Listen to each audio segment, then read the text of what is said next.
Hello guys, welcome to my YouTube channel. My name is John, and today guys I'm going to be talking about vision, the things that you need to look out for in your success journey. In fact, I'm going to start a series where I touch on some of the important aspects that you need to watch for and be careful of as you go on your success journey. If you can consider subscribing, liking, and sharing the videos, guys, that would be great. Thank you. In fact, I call it vision for progress, guys, because the idea is not just to soak in the knowledge, but to apply it in practical, everyday life. When I finished my first degree, a friend of mine said, why don't we just quickly go on and sort of enroll for another degree, a master's or whatever?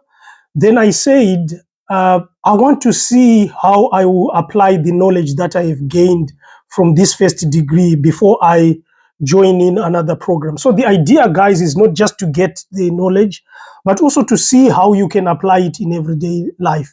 So you'll find that I'll be using simple language, no much technical terms, so that this is palatable and understandable, guys, and it can be applied to everyday living. That's why I call it vision for progress.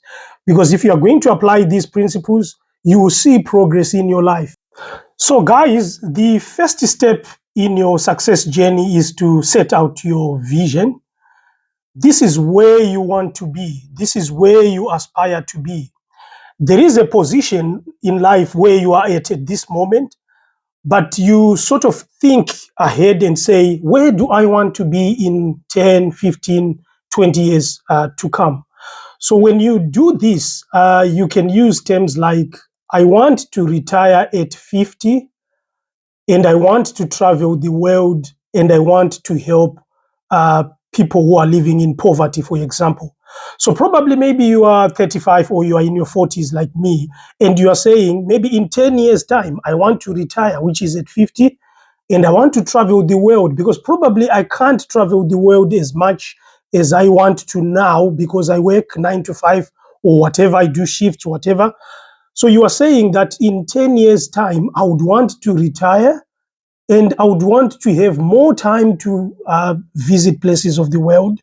But I also want to have a mission to help the world, as it were. I want to help people who are living in poverty. So that's a simple vision, guys. So you can use terms like, I want to be, this is what I aspire to be. Don't make it too complicated. Just make it very simple. What do you see in your future? You can even actually say, I want to be like Jeff Bezos, for example, own a company like Amazon. Just break it down and make it very simple. After setting your vision, which would involve your dreams, guys, be prepared even to say things that when people hear about them, they say, how do you plan to achieve that? You can even have a vision or a dream that even frightens you. So after doing that, guys, you then set your milestones. So what I'm saying here is, let's say you realize that it might take you 15, 20 years to achieve your vision or your dream. You then say, what are the simple steps or the baby steps? What are the steps that I'm going to take to get there? So this can be broken down into 5-year plans, 2, 3 years plans, 10-year plans, whatever. These are the simple steps that you are going to take as you go towards your big dream, as it were. So for a person who wants to retire at 50, who wants to travel the world and wants to help the poor, a milestone can be setting up my first business in the next 3 years. And if the next 3 years is from 2025, then maybe to put it into perspective, setting up my first business in 2028. Because you're sort of like, if I want to retire, I still need to be earning some income. So if I can set up a business, develop it over the years, so that it continues maybe to run and even earn money when I'm not there, which becomes passive income. So you find that if I'm able to do that, it means I can retire at 50 and I can have time to travel because I will not be required to be there at all times. So that would be an example of a milestone, guys. It does not need to be complicated. Very simple steps that you're going to take to get there. Now that we have the vision and the milestones, it's good to have all that. it's good to dream big. But the next question is, what do we do now to get there? It's good to think that I'm going to move from point A to point B, but you also need to start saying, how am I going to get to point B? So this is where you begin now to say, what can I do today so that I begin to move towards my intended target? It can be something like, I'm going to start learning about money. I'm going to start learning about money. I want to make sure I'm using my money efficiently. I want to increase my income. It can also be, I want to start reading about how those big business people have done it. Some of these people have written books on how they got to where they are.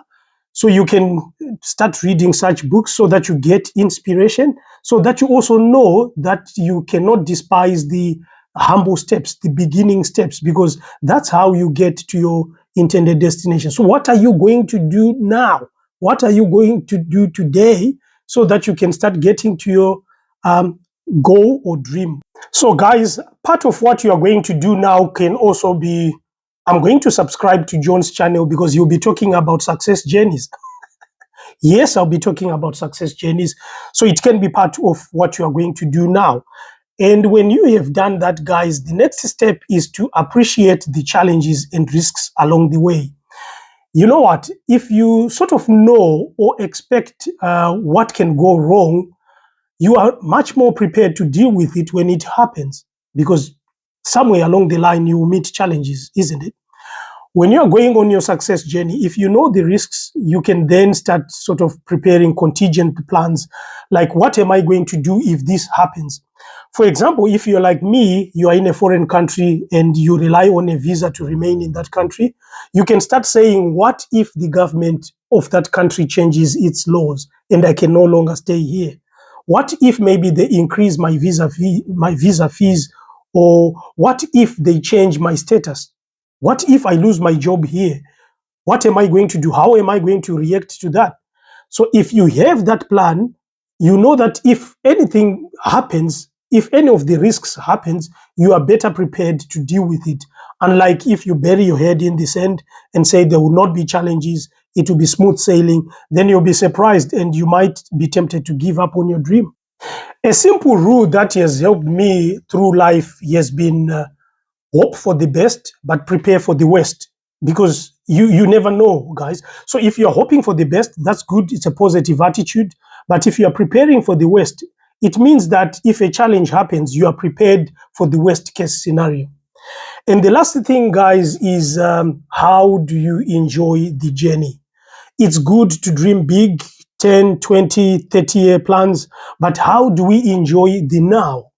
Because we want to be forward looking, but we also want to enjoy the now. So if you want to retire at 50, you want to travel the world, you want to help the poor, you can start maybe by traveling to local areas, maybe trying to find cheaper holidays, because you don't want to wait until the end. Something that you can afford, something that will not break the bank, something that will not derail your plans, but something that you can start doing now. I know of people who have gone to holidays in places like Morocco for something like 300-400 pounds.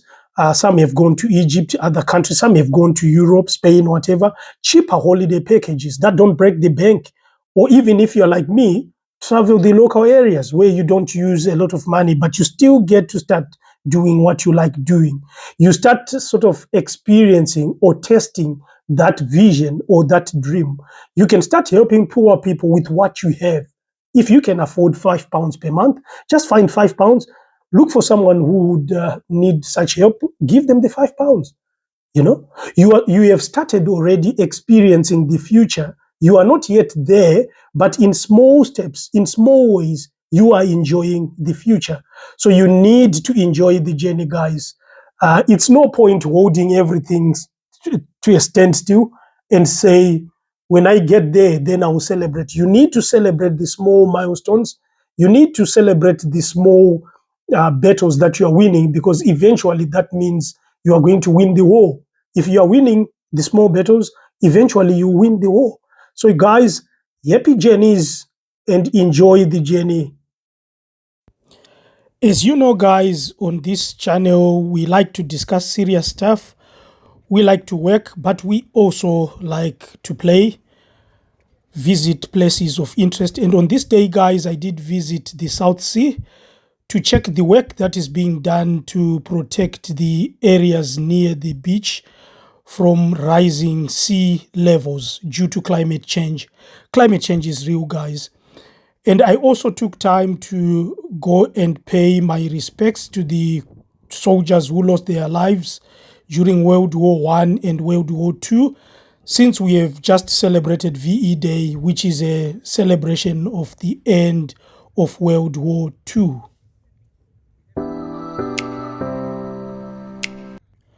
The big tent there, guys, belongs to a circus, which is visiting the area.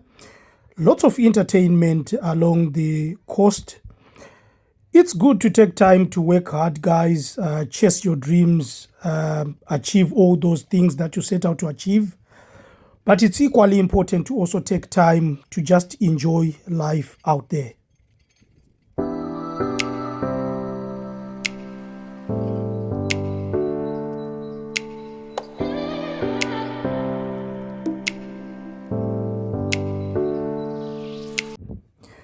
It was a weekend, guys, but those men were busy at work building the sea defenses, showing that if you have work to do, you just need to do it, even if it's on a weekend, as long as you get to take a break at some point, guys.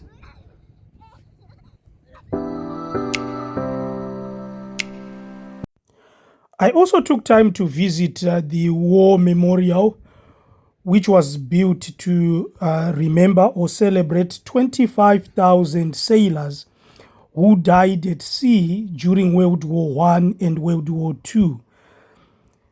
Just look at it this way, guys. These are young men who left their homes to go and fight in the war, and they never returned, and their graves were never found because they were buried at sea. So sad.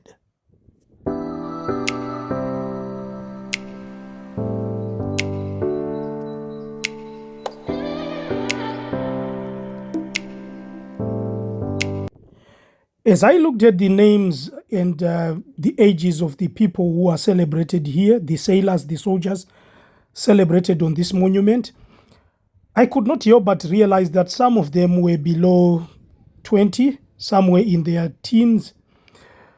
Just showing, guys, that if you have a goal or a mission that you believe is so important, you go out and achieve it, even to the point of sacrificing. And these guys paid with their lives, guys, which just means if you have your vision laid out, you just need to work hard to achieve it. No excuses at all.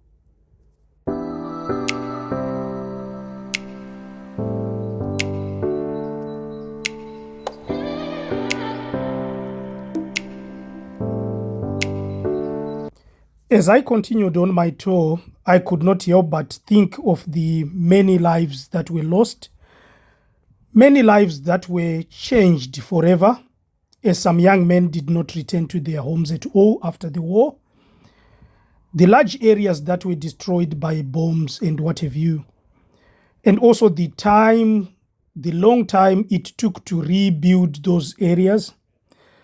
And I kept thinking in my heart, it is very easy to destroy, but building is hard work. We pray for peace in Ukraine, peace in the Middle East. War is just not good, guys.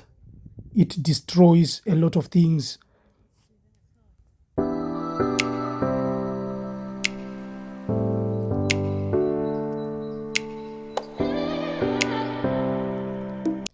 My aim is to produce a video every 2 to 4 weeks, guys, but sometimes I get so busy in my full-time job that I cannot do this. But whenever I can, I like to share the serious stuff, discuss work, discuss motivational issues, and also show you the places that I visit, guys, so that there is a healthy balance of hard work and playing hard as well. Because, guys, all work, no play makes John a dull boy, and I don't want to be a dull boy. See you in the next one, guys. Bye.